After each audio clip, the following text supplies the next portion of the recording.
¿Sabías que la calidad del suelo puede cambiar decenas de centímetros el espesor de tu pavimento? En Ashton 93 se mide diferente. No hablamos solo de CBR, sino del módulo resiliente.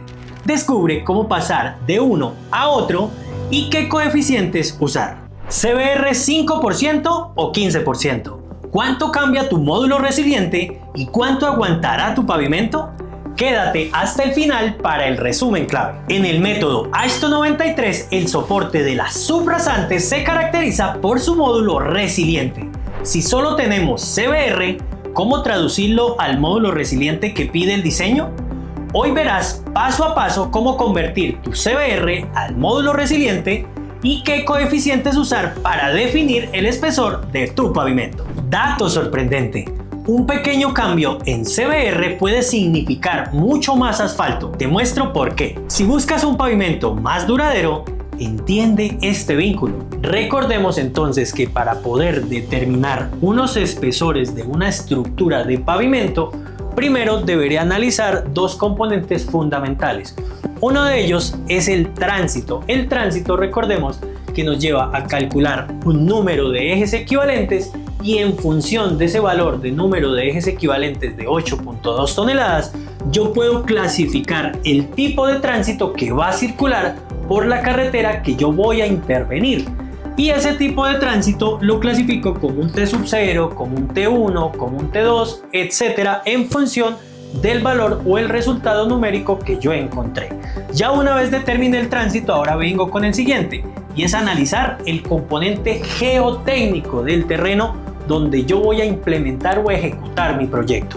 Para eso yo hago un análisis de clasificación de la subrasante, donde yo voy a poder determinar cuáles son los porcentajes de material que predominan en la zona, si son rocas, si son arenas, si son limos o si son arcillas. Recordemos que las rocas y las arenas me permiten concluir que son materiales granulares los que predominan en la zona, o si al contrario puedo encontrar materiales finos donde predominan los limos y las arcillas. Ya en función de esta clasificación de suelo, yo analizo el siguiente componente que voy a determinar para poder realizar mi análisis de alternativas o mi diseño de pavimento. Uno de ellos es los ensayos de CBR. Entonces, como ya determiné el tipo de material que predomina en la zona, ahora tengo que encontrar los posibles resultados de CBR, que es el dato idóneo para diseñar mi pavimento.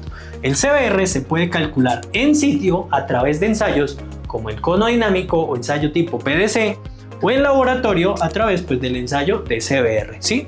Recordemos que el tipo de subrasante, en función de los valores de CBR que yo analicé, puedo clasificarlo como una subrasante buena, como una subrasante regular o como una subrasante mala.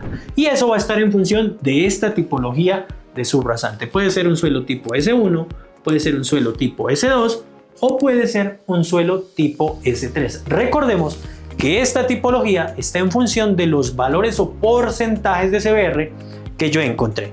Y ya una vez definido el tránsito y la geotecnia, puedo pasar al componente fundamental, que es el diseño de la estructura del pavimento. Para ello, como lo dijimos, partimos de los resultados del tipo de tránsito y de la subrasante que yo encontré para posteriormente iniciar con el análisis de alternativas. ¿Qué es el análisis de alternativas? Es identificar cuál es la solución más idónea para el tipo de pavimento que yo vaya a ejecutar. Yo puedo implementar un pavimento flexible, puedo implementar un pavimento rígido o puedo implementar un pavimento articulado. Todo está en función de las tipologías de materiales que predominan en la zona o de las fuentes de materiales que tengo más cerca a la zona de intervención. Y para ello yo puedo obtener una estructura como la que estamos viendo a continuación. Un espesor de pavimento que puede ser una mezcla densa en caliente, que puede ser un material tipo concreto hidráulico o que puede ser un adoquín, una base, una subbase o un espesor de mejoramiento en el caso en que encontremos suelos finos que por ende nos lleven a encontrar CBRs muy malos que requieran el mejoramiento de esa subrasante. Dentro de ese análisis de alternativas que yo debo ejecutar para determinar la estructura de pavimento, existe un método muy conocido que se conoce como el Ashton 93. Para ello, el CBR es importante comprender que mide penetración, mientras que el módulo resiliente mide rigidez del suelo. El método Ashton 93 exige el módulo resiliente. No obstante, se usan correlaciones clásicas, por ejemplo, el método de Shell, que utiliza el cálculo del módulo resiliente a través de estas dos expresiones. Si yo utilizo unidades del sistema americano, mi módulo resiliente sería equivalente a 1500 multiplicado por el valor de CBR de diseño, mientras que si estoy utilizando unidades del sistema internacional, el módulo resiliente estará en función de 10 veces el valor de CBR de diseño. Otro método para determinar el módulo resiliente es el método de Power, donde el módulo resiliente se determina a través de 17.6 multiplicado por el CBR elevado a la 0.64, ¿sí? Una vez determinado mi módulo resiliente, yo ya puedo determinar el suelo de soporte S sub 0 que se da a través de la presente expresión, donde el módulo resiliente se divide entre 1000 y todo esto me va a permitir diseñar los espesores de la estructura de forma en que pueda encontrar la rigidez idónea que soporte esas cargas de tránsito que van a transitar por mi vía a lo largo del periodo de diseño. Increíble, ¿verdad? Una arcilla de CBR 5% solo podría llegar a 54 megapascales de su módulo resiliente, frente a una arena con CBR de 30% que supera los 300 megapascales. Eso cambia totalmente el diseño. Tomando tu CBR de laboratorio, aplicas la fórmula. Ejemplo, un suelo con CBR de 8% podría obtener un módulo resiliente de 80 megapascales si hablo con unidades del sistema internacional, o de 12.000 PSI si estoy hablando con unidades del sistema americano. Posteriormente, con ese módulo resiliente, calculas la fuerza de soporte de esa subrasante para la guía Ashton 93. En la ecuación del número estructural, la subrasante influye vía el módulo resiliente y el suelo de soporte.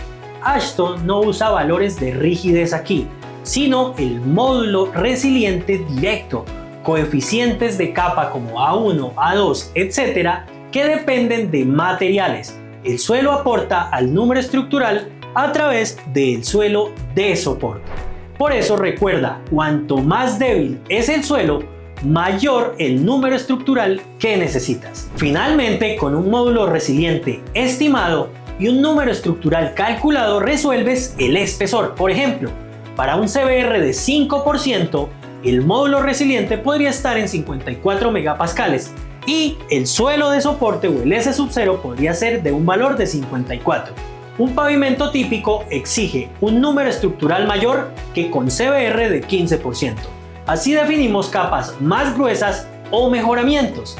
Si tienes dudas, revisa la norma Ashton 93 o estudios locales que calibran la fórmula de CBR y módulo resiliente. En resumen, la calidad del suelo se refleja en el módulo resiliente que calculamos desde el CBR con correlaciones. Ese módulo resiliente influye en el número estructural final. Para un suelo débil, yo debo obtener módulos resilientes bajos que por ende van a requerir mayor número estructural y por ende más espesor. Y para suelos fuertes, yo muy seguramente voy a determinar pavimentos más delgados. Este conocimiento ayuda a escoger mejoramientos o espesores correctos. Así traducimos la calidad del suelo a los parámetros Ashton.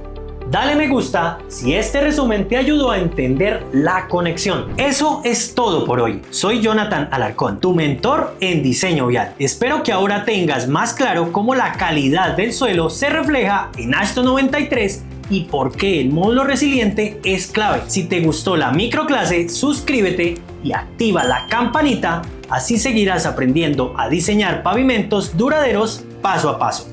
Déjame un comentario con tus preguntas o experiencia usando el CBR o el módulo resiliente. Me encanta leerte. Yo he visto proyectos fallar por ignorar esto. No cometas ese error. Asegúrate de traducir siempre tu CBR al módulo resiliente correcto.